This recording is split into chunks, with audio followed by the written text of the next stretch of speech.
rien ne justifie un traitement différencié selon qu'on est vacciné ou que l'on n'est pas vacciné.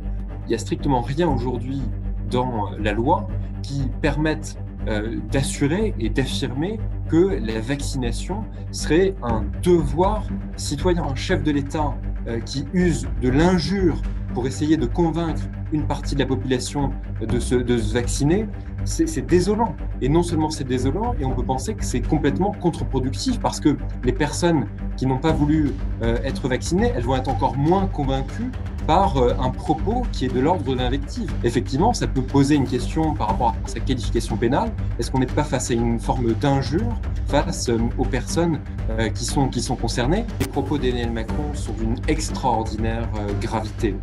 Extraordinaire gravité parce que il y a plusieurs mois, même plusieurs années, on nous disait que cette République allait être la République de l'exemplarité. On a bien vu à travers les différentes mises en examen de ministres que la République de l'exemplarité s'était largement éloignée.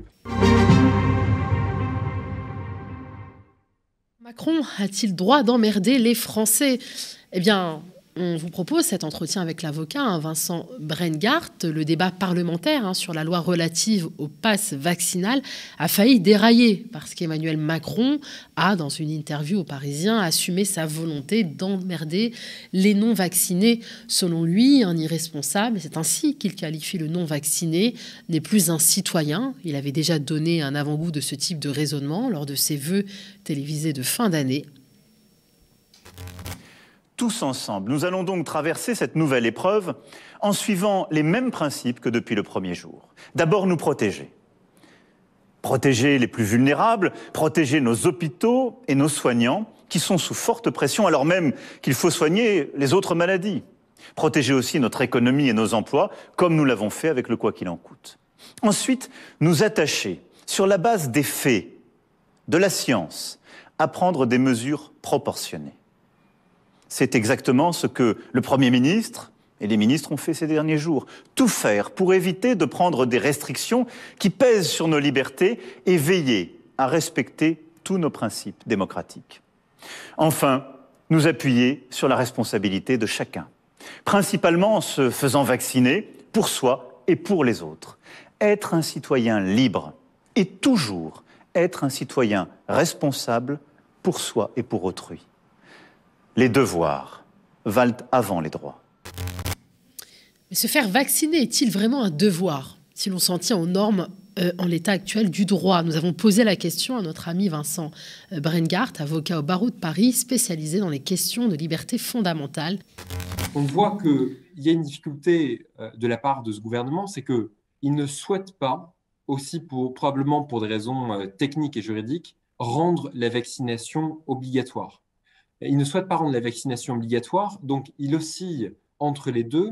Il ne parle pas d'obligation vaccinale, mais il parle de devoir citoyen qui devrait conduire à la vaccination. Et ça conduit à un procès en irresponsabilité fait par le président de la République en disant finalement que les personnes qui ne se prêteraient pas à la vaccination feraient preuve d'irresponsabilité et il y aurait deux catégories de Français, ceux qui seraient respectueux d'une forme d'engagement social qui serait lié à la vaccination, et tous les autres d'ailleurs, dont on peut penser à travers la déclaration d'Emmanuel Macron, qu'on pourrait emmerder.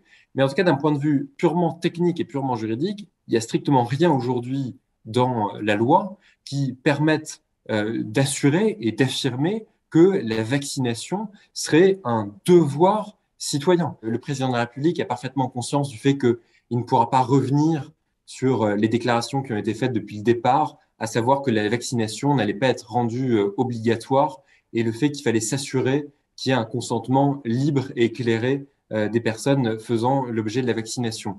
Et donc, par conséquent, il essaie de faire progresser le débat sur un autre terrain et on ne parle plus d'obligation vaccinale, mais on parle d'une obligation qui serait liée à un devoir civique de devoir se vacciner en vertu, on ne sait pas d'ailleurs de quel principe, peut-être celui de la solidarité, peut-être celui de la fraternité avec d'autres personnes. En toute cause, il n'a pas été défini, mais surtout un devoir civique qui viendrait en opposition frontale avec d'autres droits comme celui de la liberté individuelle qui est garanti constitutionnellement, et comme aussi le principe d'égalité qui fait que rien ne justifie un traitement différencié selon qu'on est vacciné ou que l'on n'est pas vacciné.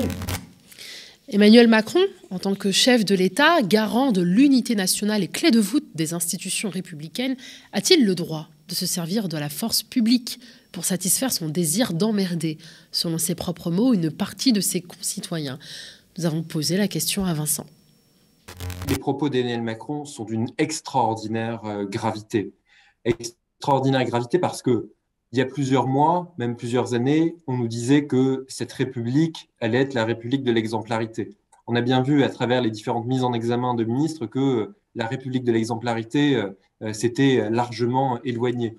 Et non seulement cette République de l'exemplarité s'est éloignée, et désormais on retombe sur une République extrêmement basse, à savoir cette République des petites phrases, cette République des petits mots, et qui non seulement porte atteinte à la dignité des personnes, mais qui nous humilie collectivement. Parce que d'avoir un chef de l'État qui use de l'injure pour essayer de convaincre une partie de la population de se vacciner, c'est désolant. Et non seulement c'est désolant, et on peut penser que c'est complètement contre-productif parce que les personnes qui n'ont pas voulu être vaccinées, elles vont être encore moins convaincues par un propos qui est de l'ordre de l'invective. Et d'ailleurs, puisque ce propos est de l'ordre de l'invective, effectivement, ça peut poser une question par rapport à sa qualification pénale. Est-ce qu'on n'est pas face à une forme d'injure face aux personnes qui sont concernées? Mais pour le reste, je pense effectivement qu'on est plutôt dans une responsabilité politique de la part du chef de l'État, mais qui est d'autant plus grave que, effectivement, il fait un rappel à ce que devraient être les droits et les devoirs du citoyen, mais il y a aussi des droits et des devoirs lorsqu'on incarne une fonction politique suprême. Et là, clairement, ces droits et ces devoirs ont été largement bafoués à travers ces termes de mépris qui ont été utilisés à l'encontre d'une population. Et je veux dire que c'est d'ailleurs d'autant plus grave que c'est intervenu dans un contexte qui était un contexte de vote du pass sanitaire devant l'Assemblée nationale, et que là où on pouvait attendre, même si on voit que à travers le fait majoritaire, c'est de plus en plus difficile d'avoir un véritable démocratique, on pouvait au moins attendre une discussion, j'allais dire, officielle.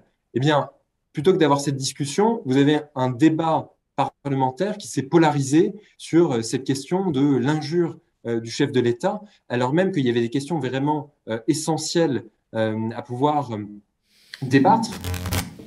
Et si finalement la polémique fabriquée par Emmanuel Macron avait aussi pour objectif d'empêcher le nécessaire débat sur la pertinence du tout vaccinal, notamment avec l'entrée en scène d'Omicron, contre lequel les vaccins seraient moins efficaces selon les premières études, du moins en ce qui concerne la contamination?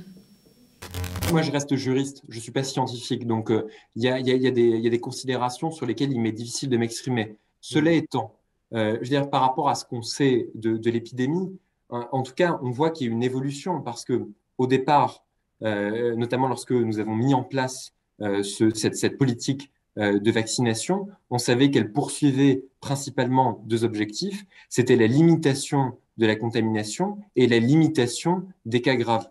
Par conséquent, la balance de proportionnalité qui devait être examinée, notamment par le Conseil d'État et par le Conseil constitutionnel, pour juger de la légalité et de la constitutionnalité des mesures qui ont été prises, devait se faire au regard de ces deux objectifs et au regard de l'efficacité de la politique de vaccination.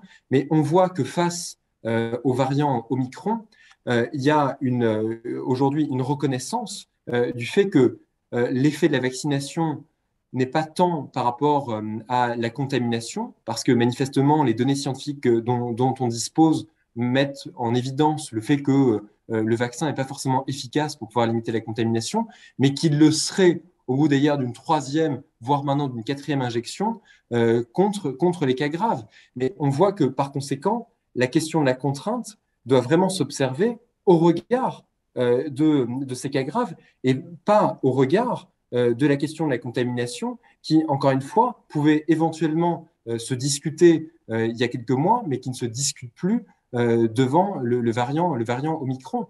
Et d'ailleurs, il suffit de regarder l'avis qui a encore été formulé par le défenseur des droits pour voir qu'il y a une alerte qui est faite aujourd'hui par rapport à la proportionnalité des outils qui sont proposés et par rapport, encore une fois, à l'efficacité de ce vaccin en lien avec le variant. Et c'est pour ça que c'est assez spectaculaire dans la parole gouvernementale maintenant, en plus d'entendre parler d'une forme d'injonction civique à la vaccination, là où les variants montrent désormais aussi les limites de cette même politique de vaccination, en tout cas en lien avec cette question de la contagion et en lien avec cette question de la contamination.